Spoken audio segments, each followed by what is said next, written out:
I'm gonna play this footage. Anyway. Greetings, gamers, HNS, and as you guys know by now, oh yes, and if you've been following Smash Bros. News, you know that a new Smash fighter just got announced last night at the Game Awards, and I was so hyped about it. And I'll talk about that fighter and who it is later in this video. But today, I want to go through my personal thoughts on each of the Smash Bros. DLC fighters so far. Uh, um, because now we have 8 Smash Bros. DLC fighters. Of course, the 8th one's coming later this month. That character, I'll explain who it is and why I was so hyped about it and stuff later down the line in this video. But I want to talk about my personal thoughts on each of the characters, starting off with Joker from Persona 5. Let's go. While I've never played... let me say that.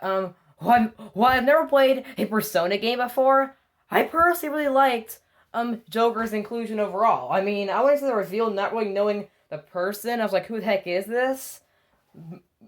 But when I saw it, I knew that he would have a pretty cool moveset, and so when he was added 4 months later, his moveset was awesome, really.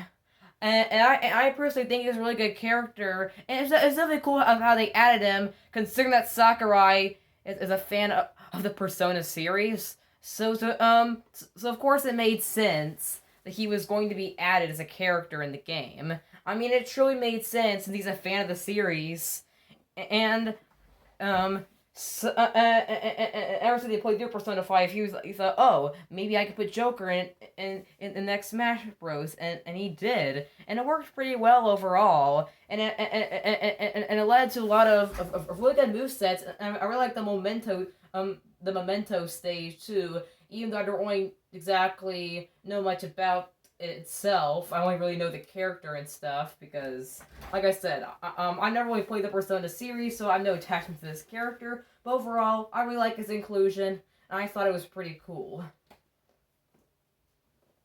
But let's move on, and I really like his looks and how he plays. I mean, he was personally really awesome. But let's move on to the hero of Dragon Quest.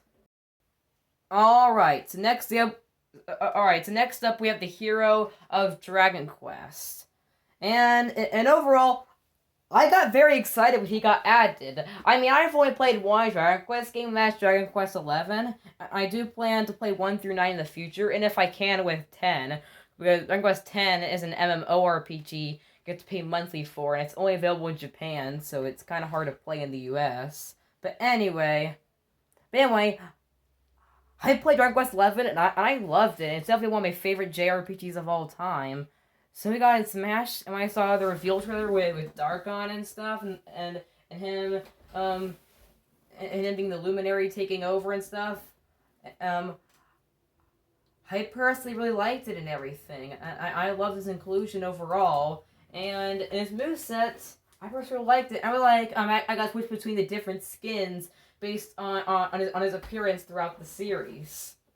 They got to choose like 8 different versions of the hero since it looks different in each Dragon Quest game, and definitely makes me want to go back and play the first 9 games, and I guess 10 if I can find a way how to play it. Does it pay monthly, and it's a Japanese only game.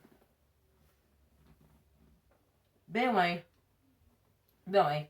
I love the hero's inclusion. It was really cool, and I really like how they made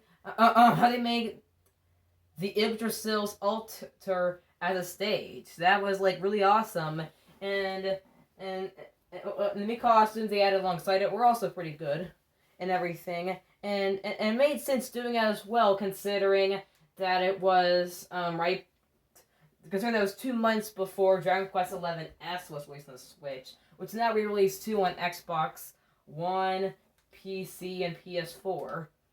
Which I've yet to play the S version, but I will soon, hopefully. And it made sense, like I said, it made sense because right before Dragon Quest XI S release. And Joker, of course, made sense too because that was 2 months before Persona Q2 released outside Japan. And it was like the last big game with a 3DS, I guess. But yeah, but let's go ahead and move on to the Banjo. So while I have yet to play a BanjoKazooie game, I got really excited when Banjo was in Smash Bros. Like I just said, I haven't played the BanjoKazooie games yet. I have them installed on my Xbox, though, as I just got Game Pass. I got Game Pass Ultimate, of course, and I have all 3 BanjoKazooie games installed. But for many years, I've been wanting to play the games. So when they got in Smash, I got so excited, I was screaming my head off, just like I was at that same E3 with Animal Crossing New Horizons, as I got to take a look at what the characters would play like. And I really like how they had Spiral Mountain as a stage, considering that I've never played the game myself. I've seen YouTubers play it, of course. And it was definitely really awesome of how they got in and everything. So, yeah. And his move stuff is really good early, how he would slam Kazooie and stuff, and punch, and kicking things. And having them be a really cool dynamic duo was pretty good, and Spiral Mountain stage was really awesome. And at the same time, too, they even made Sans a Mii costume, even though it was just a Mii costume. But, and that excited a lot of people as well, of course, even that's besides the point. And Banjo's definitely one of my favorites Smash DLC fighters overall.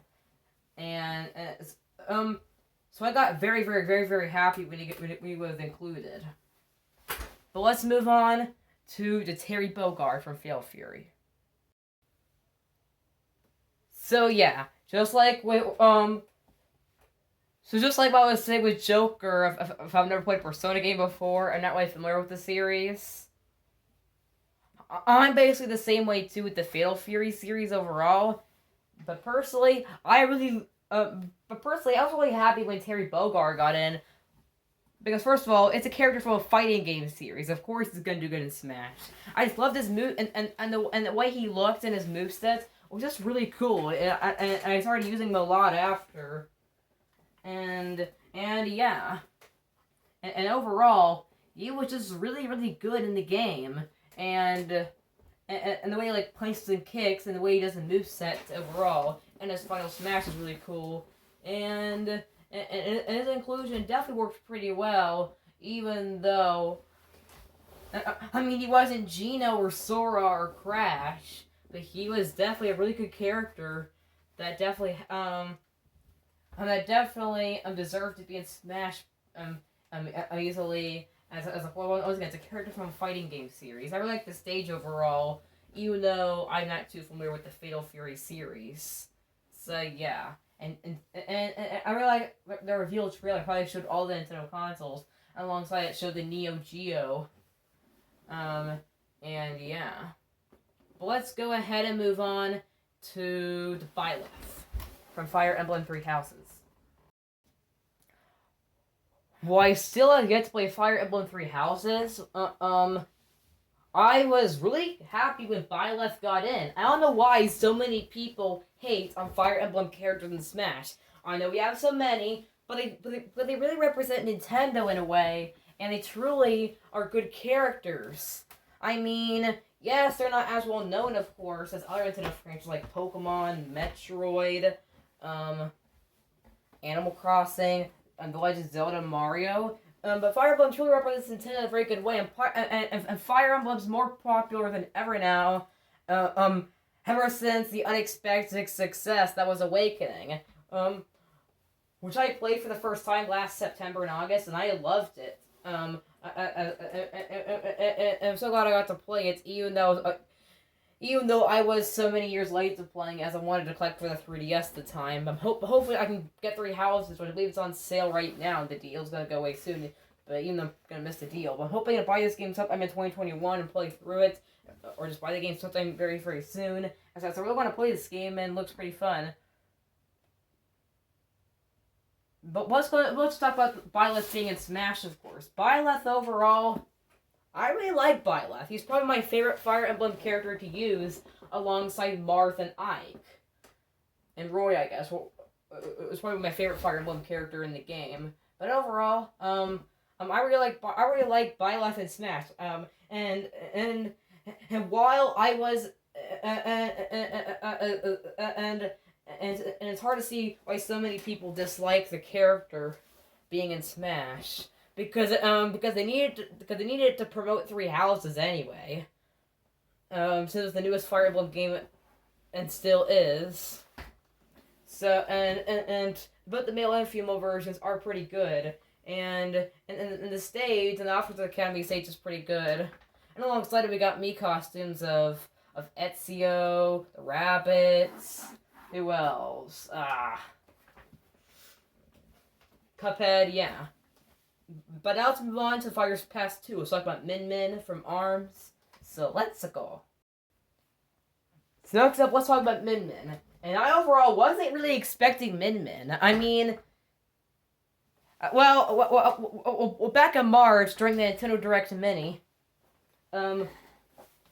they announced the new ARMS fighter was going to be coming, and I thought it's Sprayman. He's basically like the mascot of the series, but nope. They decided to announce Min Min, which I personally really liked. I mean, while she's not my favorite ARMS character, but she's the developers' favorites, and the ARMS creators' favorites, which is why she got in instead of Springman or Ninjara or Kid Cobra, who's my favorite ARMS character, by the way. And I really like Min Min's movesets, and having the Ramen Bowler in Smash is really awesome. And her moveset and the arms she uses are really cool. And it's definitely really good having her in the game because how iconic she is, especially to the ARMS community, despite the game being kind of forgotten 3 years later. And I really like the ARMS game itself, so I was happy when Min Min got in. But let's move on to Steve.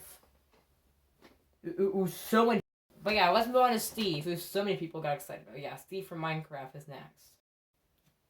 Alright, so the next character we have here is Steve from Minecraft. And I was screaming when he got in. I mean, overall, so many people did. I mean, after all, it's Minecraft. Minecraft is the highest selling game ever.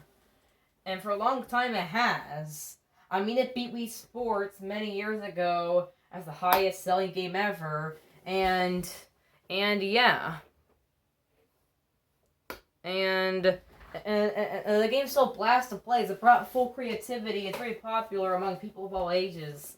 And it's a very common trend on YouTube. It always has been ever since 2011. And as someone who's been a big Minecraft fan, who's played the game ever since it first came out in 2011, ever since my dad set up like a family server, I've always had fun with the game. So it's and so when Steve got an announcement for Smash, I was not expecting it because the reveal happened a day before Crash Bandicoot 4 came out. By the way, Crash Bandicoot. But the minute I saw Mario fall into the mine shaft, I was like, Minecraft? But then I saw Steve break in, like, Steve? It's Steve?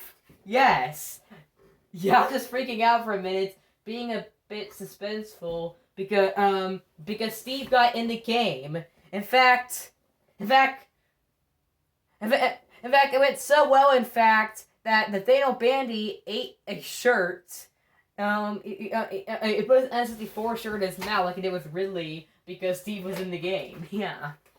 I mean, my Minecraft is so popular, it's very fun to play, and so it made sense, of course. But let's move on to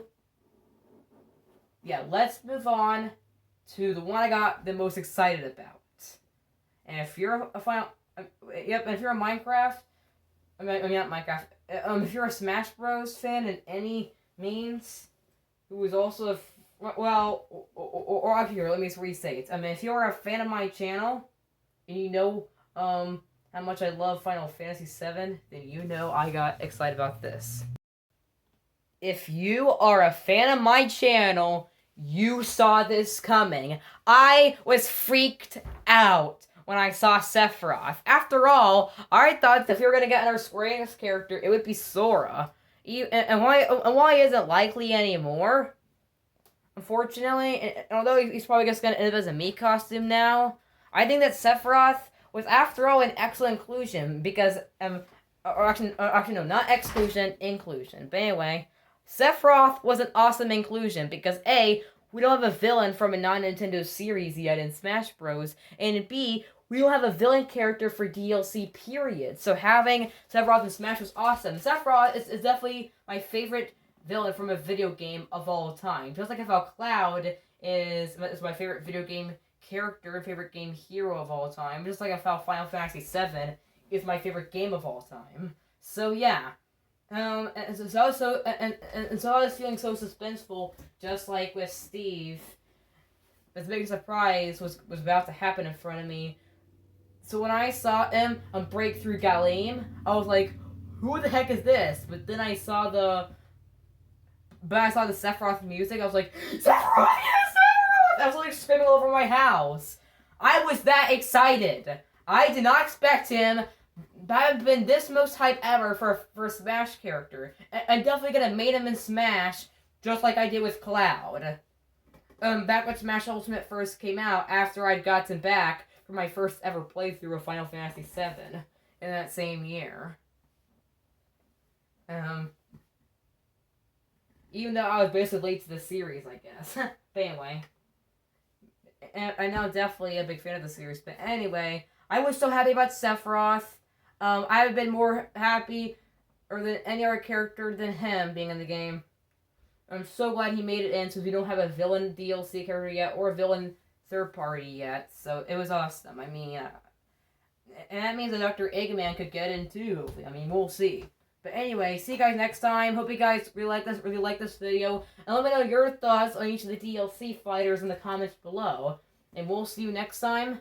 As I also got part 1 of Agent S Remembers 3D Mario, which is a new series I'm doing on my channel, coming next week on Super Mario 64.